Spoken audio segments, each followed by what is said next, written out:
Jehovah's Witnesses. You left a message on our phone at the Kingdom Hall. Yes. Right. I got a copy. I was given a copy of your book, Enjoy Life Yes. Forever, Yes. which I've been reading. Yes. Thank you. Can I just ask which congregation are you? We are on Higher Road in Umston. The congregation is called Trafford Park. Trafford Park in Manchester. Yes. Yes. I remember leaving a message. I think it was yesterday. That's right, you did. Yes. Okay. Or do you have the book Enjoy Life Forever? I do, yes. I was just wondering whether it might be better if you met up somewhere and have a chat. Well, I'm quite some way to the south. I can always speak on Zoom if you want to have a video. If you know about Zoom, I can do that, or I can speak on the phone. Maybe the next time we speak on Zoom, if you'd like to do that. That's right. So when you say south, you mean south of England? Yes. I'm in Plymouth. Oh, that is that is a long way, isn't it? Yeah. By all means, I have the book before me. Is there a particular point that you wanted to talk about, or? Are you very familiar with the book? I mean, are you? Yeah, I've studied it a couple of times, all the way through. Okay. Well, one thing that puzzles me would be politics and warfare, which is lesson 13. Yes. The start of section 2. That's right. Yes. How false religion misrepresents God. It's paragraph 2. Shall I read it from the middle of the paragraph? Yeah, by all means. For centuries, religions have meddled in politics, supported wars, and caused or approved the death of countless numbers of people. Some religious leaders enjoy a lavish lifestyle and demand money from their followers to pay for it. These actions prove they do not even know God, yet alone have the right to represent him. It seems to indicate that if a religion is involved in politics or it supports warfare, then it cannot represent Jehovah God. I mean, have I got this right? More or less, yes.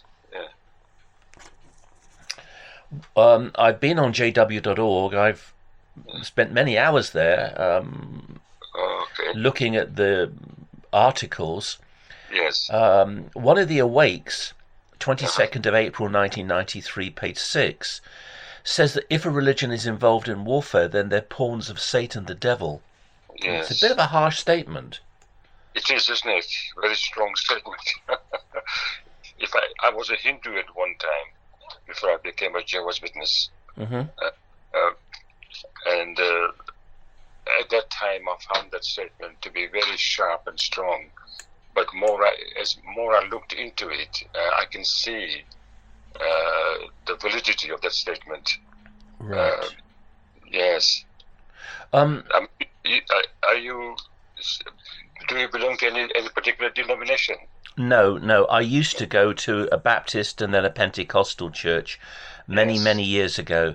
But I gave up about 15 years ago. Not gave up on Christ or the Bible, but gave up on organised religion. I've just been hurt too often. So when you say it's a strong statement, do you find it difficult to agree with it, or do you feel that maybe you like to see the reason why that statement is made in the magazine? Sorry, could you just say that again? Yeah, are you finding it difficult to accept that statement or agree with it, or would you like to know the reason behind why that statement is made? Well, my problem is that from your own literature, I mean, for instance, the Watchtower, November 2016, page 29, paragraph 9, it states that the Bible students themselves were not neutral during the First World War. They were involved in warfare. That's right. Yeah, they were. Like this passage in Proverbs says, the light will get brighter and brighter. So it implies that like even the apostles, they didn't quite grasp the truth initially. It's only over time that they grasp the truth. So the more you study the Bible, the more you learn about it, the more the truth is refined over time.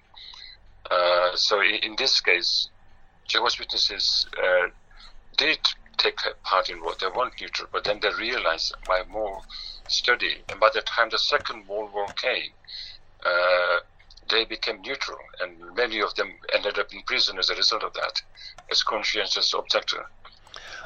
Even Jesus himself said in John 17:16 that we are no part of the world, just as I am no part of the world. So he wouldn't take part in politics in his time.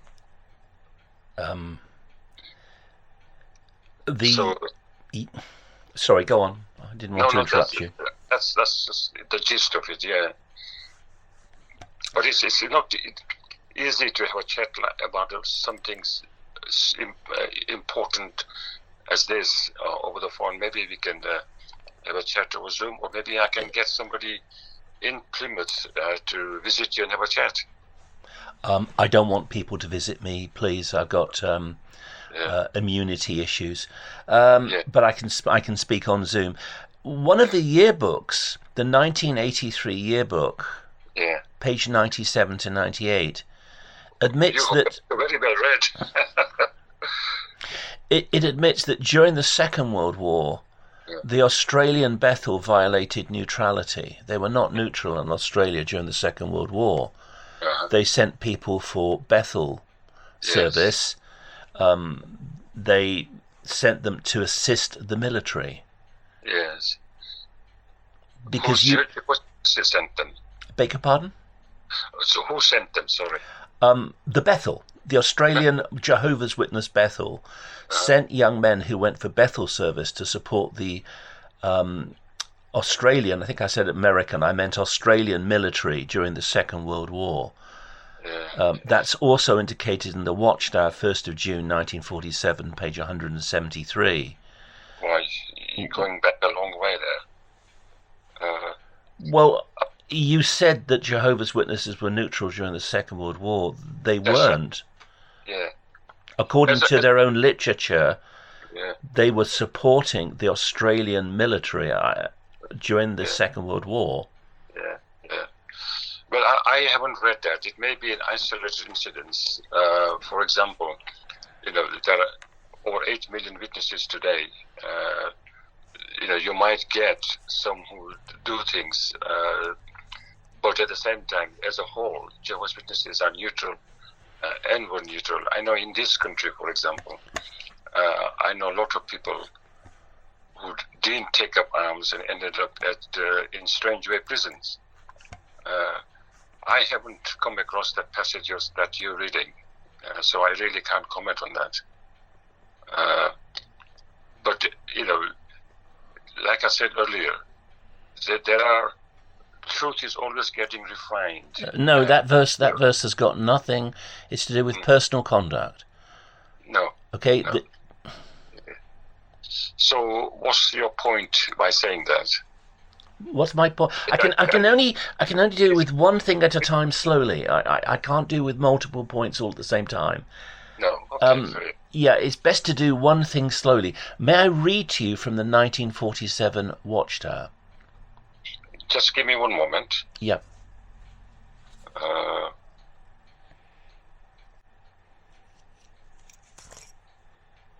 Okay, I haven't got 1947 Watchtower. My Watchtower only goes up to 1950. That's right. On jw.org it goes back to 1950, but you can get PDFs of the earlier Watchtowers, and I've got a PDF of an earlier Watchtower. It's quite easy to get. They're available online. They're quite easy to get.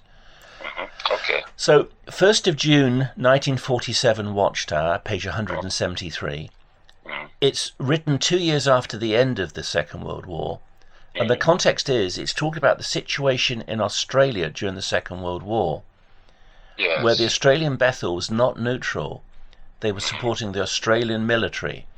And this Watchtower says there were others who had been called in for work, that's people volunteering for a Bethel service, who became so busy with printing things pertaining to this world, working in machine shops producing instruments of war, or serving soldiers in canteens that they soon lost their appreciation for the truth and were lost in the sea, eventually drifting right back into the world, no longer having a desire for the good things of the Lord and his full-time ministerial service. So these were Bethel workers, which the Bethel themselves sent to work in canteens, so the soldiers didn't have to do that job. They could go and fight the Japanese. And it also says that they were, quote, working in machine shops producing instruments of war.